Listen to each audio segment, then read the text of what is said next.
사로잡혔던 자들의 자손이 이스라엘의 하나님 여호와의 성전을 건축한다 함을 유다와 베냐민의 대적이 듣고 스룹바벨과 족장들에게 나와 이르되 우리도 너희와 함께 건축하게 하라. 우리도 너희같이 너희 하나님을 찾노라. 아수르 왕 에살핫돈이 우리를 이리로 오게 한 날부터 우리가 하나님께 제사를 드리노라 하니 스룹바벨과 예수아와 기타 이스라엘 족장들이 이르되 우리 하나님의 성전을 건축하는데 너희는 우리와 상관이 없느니라. 바사왕 고레스가 우리에게 명령하신 대로 우리가 이스라엘의 하나님 여호와를 위하여 홀로 건축하리라 하였더니 이로부터 그 땅 백성이 유다 백성의 손을 약하게 하여 그 건축을 방해하되 바사왕 고레스 시대부터 바사왕 다리오가 즉위할 때까지 관리들에게 뇌물을 주어 그 계획을 막았으며 또 아수에로가 즉위할 때까지 그들이 글을 올려 유다와 예루살렘 주민을 고발하니라. 아닥사스다 때 비스람과 미드르닷과 다브네와 다브엘과 그 동료들이 바사왕 아닥사스다에게 글을 올렸으니 그 글은 아람 문자와 아람 방언으로 써서 진술하였더라. 방백 르훔과 서기관 심세가 아닥사스다 왕에게 올려 예루살렘 백성을 고발한 그 글에 방백 르훔과 서기관 심세와 그 동료 디낫 사람과 아바닷 사람과 다블렛 사람과 아비셋 사람과 아바셋 사람과 아렉 사람과 바벨론 사람과 수산 사람과 대헷 사람과 엘람 사람과 그 밖에 백성 곧 존귀한 오스남발이 사마리아 성과 유브라데 강 건너편 다른 땅에 옮겨둔 자들과 함께 고발한다 하였더라. 아멘. 영적인 부흥과 회복은 저절로 오지를 않습니다. 방해하는 세력이 있기 때문에 그렇습니다. 우리가 이것을 항상 기억해야 됩니다. 에스라와 느헤미야의 주제가 회복.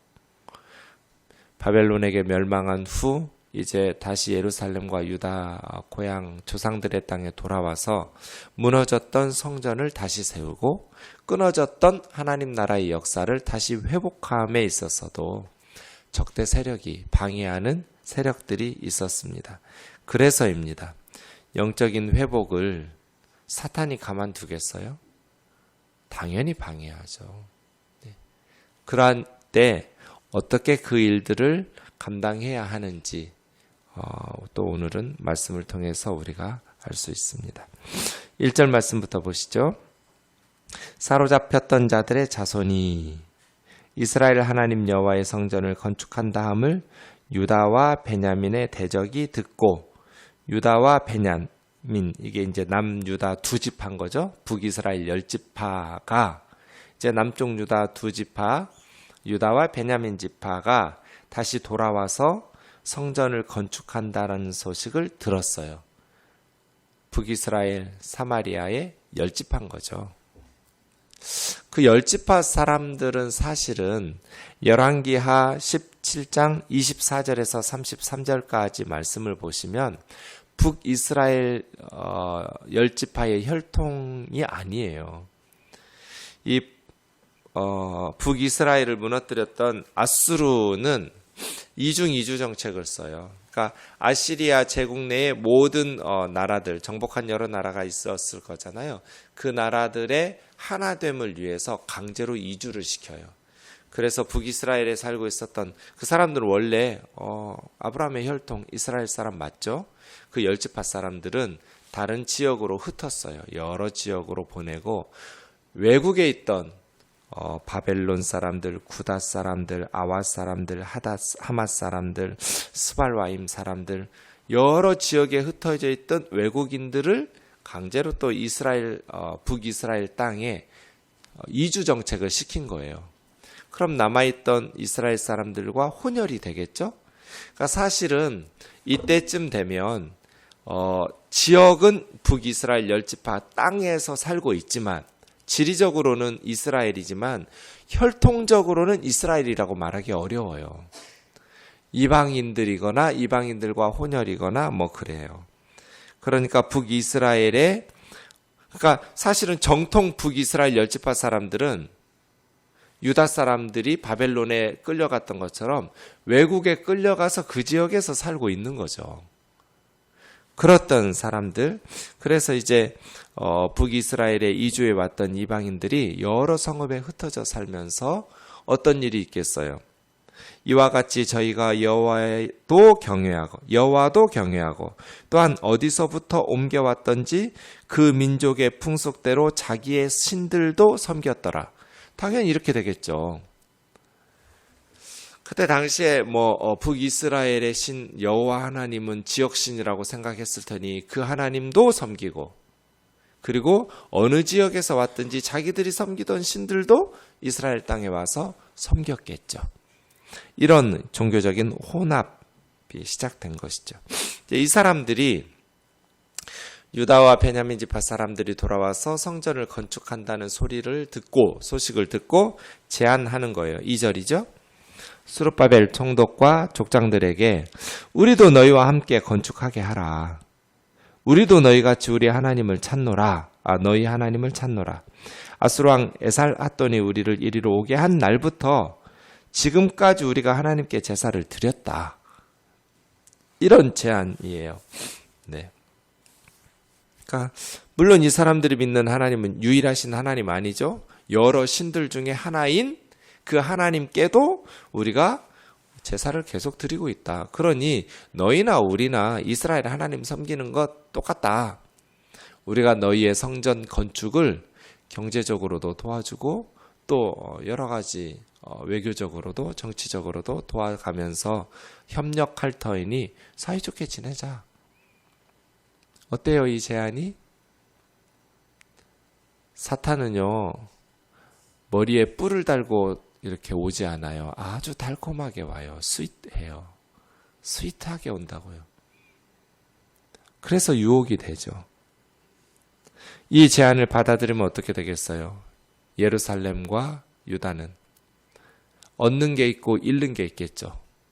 얻는 건 뭘 얻겠어요? 경제적으로 도움 되겠죠? 적대 세력이 없어지면서 방해하는 세력도 없어지겠죠? 잃는 건 뭐예요? 하나님 잃어버리겠죠. 영적으로 혼합해서 하나님만 섬기라는 그 하나님의 말씀 10계명의 1계명부터 무너지기 시작하겠죠. 그래서 이스라엘은 망한 거잖아요. 이스라엘이 멸망한 것이 군사력이 약해서도 아니고 외교적인 실패 때문도 아니에요. 영적인 타락 때문이었어요. 이스라엘은 한 번도 하나님을 섬기지 않은 적이 없어요. 예루살렘 성전에서는 언제나 상번제가 드려졌고 언제나 하나님 앞에 예배가 무수히 많았죠. 문제는 뭐예요? 종교적 혼합주의 때문이었어요. 하나님도 섬기고 가나안의 우상들도 섬기고 두 마음을 품은 것이 문제였어요. 그래서 나라 망해서 지금 70년 살다 왔는데 다시 그러자는 거예요? 이 제안을 받아들일 수가 없죠. 그래서 거절하게 되는 거예요. 세상적으로는 도움이 될지 모르겠지만 영적으로 이것처럼 위험한 일이 없게 되는 것이죠. 물론 어떤 이방인들도 자신들의 신을 포기하고 오직 유일하신 참 하나님 여호와 하나님만 섬기겠다고 돌아오면 언제든지 오케이예요. 이스라엘은 혈통 공동체가 아니에요. 신앙 공동체예요.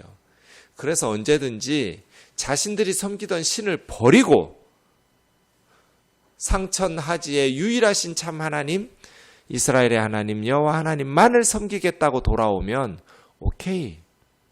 그러나 여기는 지금 그런 게 아니잖아요. 그렇죠? 그리스도인들이 주의해야 될 게 이거예요. 세상은 언제나 자기 편으로 끌어들이려고 교회를 유혹해요.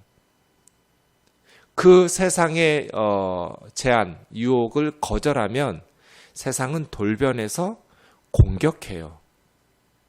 그 공격을 견뎌내야 돼요. 그러면서 신앙의 순수함을 지켜야 돼요. 그래서 종교다원주의는 위험한 거예요. 불교도 구원의 길이 있고 이슬람교도 구원의 길이 있고 유교도 구원의 길이 있고 그럼 뭐하러 예수님 믿어요? 뭐하러 순교 당하면서까지 예수님이 제자들을 땅끝까지 가서 복음을 전하라는 얘기를 왜 해요? 그냥 아무거나 믿어도 구원받을 수 있다면 말이에요. 예수 그리스도 외에는 구원을 받을 만한 이름이 없어요. 예수님은 유일한 길이고 유일한 구원의 길, 생명의 길이에요. 그럼 다른 종교, 이 종교적 배타주의 굉장히 큰 걸림돌이에요. 이제 저희 부모님들이 돌아가시기 시작하나 봐요. 동기들 부모님 돌아가시면 장례식장에서 동기들을 만나요. 오랫동안 못 만났던 친구들을 만나요. 서로 안부를 물으면 제가 목사이죠. 이런저런 얘기를 하면 친구들이 꼭 하는 말이 있어요.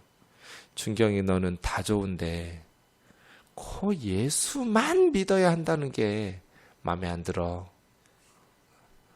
제가 뭐라고 그러겠어요? 마음에 안 들어도 어쩔 수 없어. 내가 다른 건 다 양보할 수 있어. 다른 건 다 양보할 수 있지만 예수님만이 유일한 구원의 길이라는 것에 대해서는 양보할 수가 없어. 아무리 내가 너그러워지고 싶어도 다른 종교 다니는 것을 존중하고 그렇다고 해서 무슨 불이익을 주자는 것도 아니지만, 그리고 목사인 나보다 종교가 없거나 다른 종교를 가진 분들이 훨씬 더 인격적으로 탁월하기도 하고 더 성품이 착할 수도 있고 더 반듯한 인생을 살아갈 수도 있지만, 내가 더 큰 죄악 가운데 사는 죄인일 수도 있지만 그건 인정. 그러나 죄인된 모든 인류를 위해서 하나님의 저주와 심판의 형벌을 받으신 분은 예수님 한 분뿐이기 때문에 다른 구원의 길이 없어. 내가 지금 애매하게 너희들에게 말해서, 그래, 목사였던 친구가, 믿을 만한 친구가 절에 다녀도 된다고 그랬지, 구원 받을 수도 있을지도 모른다고 그랬어. 그 말 믿다가 너희들 지옥에 가면 내가 그거 어떻게 책임질 거냐고. 그래서 나는 너희들 헷갈리게 할 수가 없어. 유일하신 천국의 길, 구원의 길은 죄 문제를 해결해야 되는데 예수 그리스도 외에는 우리 죄를 위해서 하나님의 저주를 받으신 분이 없다. 모든 종교 인정하면 평화롭고 다 좋겠지만 그렇게 너그러워질 수가 없어. 그러니까 마음에 안 든다고. 어쩔 수 없어. 그냥 미워해. 욕 얻어먹을 테니까. 절 안 불러요. 맨날 예수 믿으라고 하니까. 사랑하는 형제 자매 여러분, 예수 유일성을 포기하는 순간 교회는 무너질 거예요. 왜냐하면 그게 사탄의 전략이에요. 그러면 다른 사람이 무너뜨리는 게 아니에요. 하나님이 심판해서 무너뜨려요. 세상적으로는 도움이 될지 몰라요. 그러나 영적으로 이것보다 위험한 일이 없어요. 성경을 아무리 너그럽게 보려고 해도 성경은 다 각자의 의견을 존중하고 너그러워지지만 구원의 유일성, 예수의 유일성에 대해서는 타협이 없어요. 다른 해석이 불가능해요. 그래서예요. 대답하죠. 3절. 우리 하나님의 성전을 건축하는데 너희는 우리와 상관이 없다.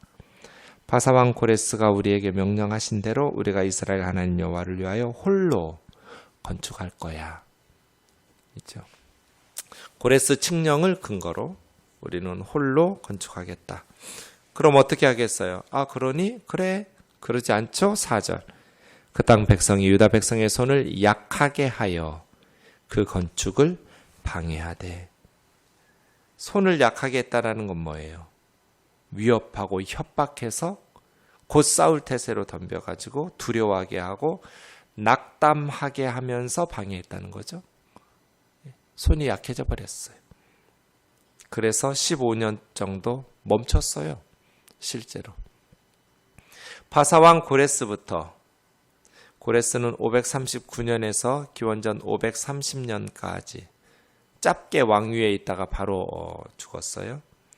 바사왕 다리오가 즉위한 지가 521년이에요.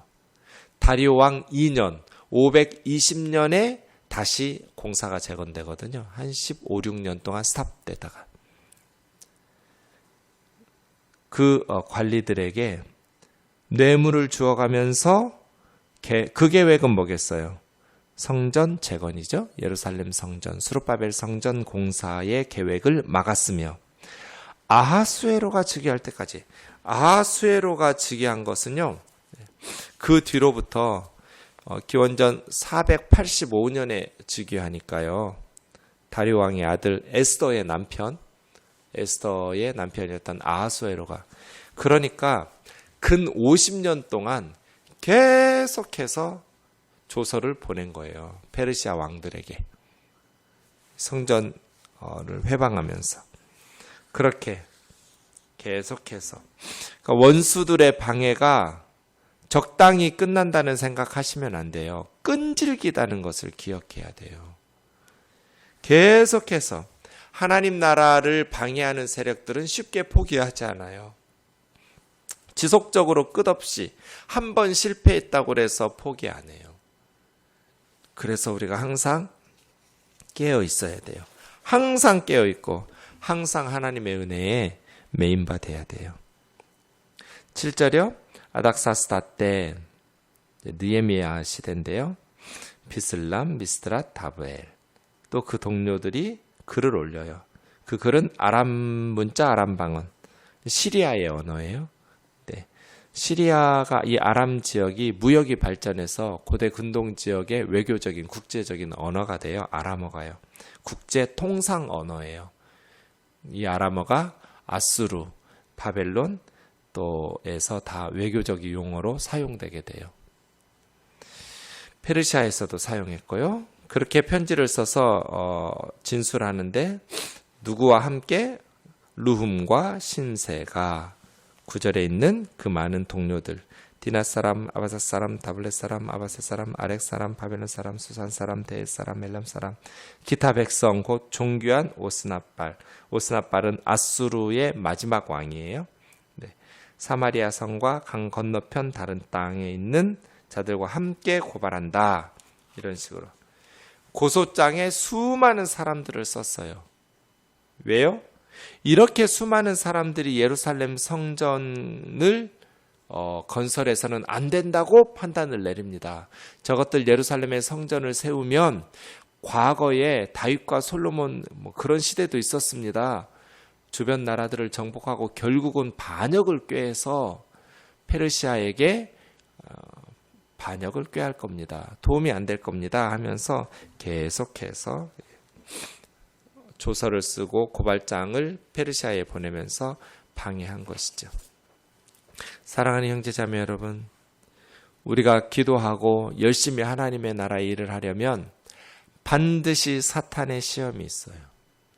방해가 있어요. 하나님이 살아계신가? 그래. 눈을 시퍼렇게 뜨고 살아계신다. 사탄이 있는가? 그래. 사탄도 눈을 시퍼렇게 뜨고 살아있다. 그런데 사탄의 가장 큰 전술은 마치 없는 것처럼 사람들을 미혹한다. 자신이 존재하지 않는 것처럼 말이에요. 그래서예요. 모든 선한 일에 우리가 금식하면서 깨어서 기도하면서 하나님의 일들을 이루어갈 수 있기를 원합니다. 기도하겠습니다. 사랑하는 하나님 아버지, 이스라엘이 영적으로 회복하려고 하니까 그들의 역사를 회방하고 방해하는 사마리아와 수많은 민족들이 하나로 똘똘 뭉쳤습니다. 세상은 평소에는 자기들끼리 싸우다가도 예수 그리스도를 대적하고 하나님의 역사를 회방하는 일에 있어서는 똘똘 하나로 뭉치는 성질이 있습니다. 지금도 하나님의 역사들을 이루려 할 때 사탄의 유혹과 회방이 있습니다. 인간적인 생각과 또 세상적인 유혹으로 달콤하게 속삭이기도 합니다.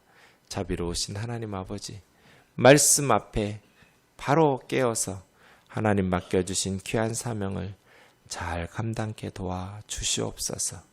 믿음 안에서 성령 안에서 승리케 하여 주시옵소서.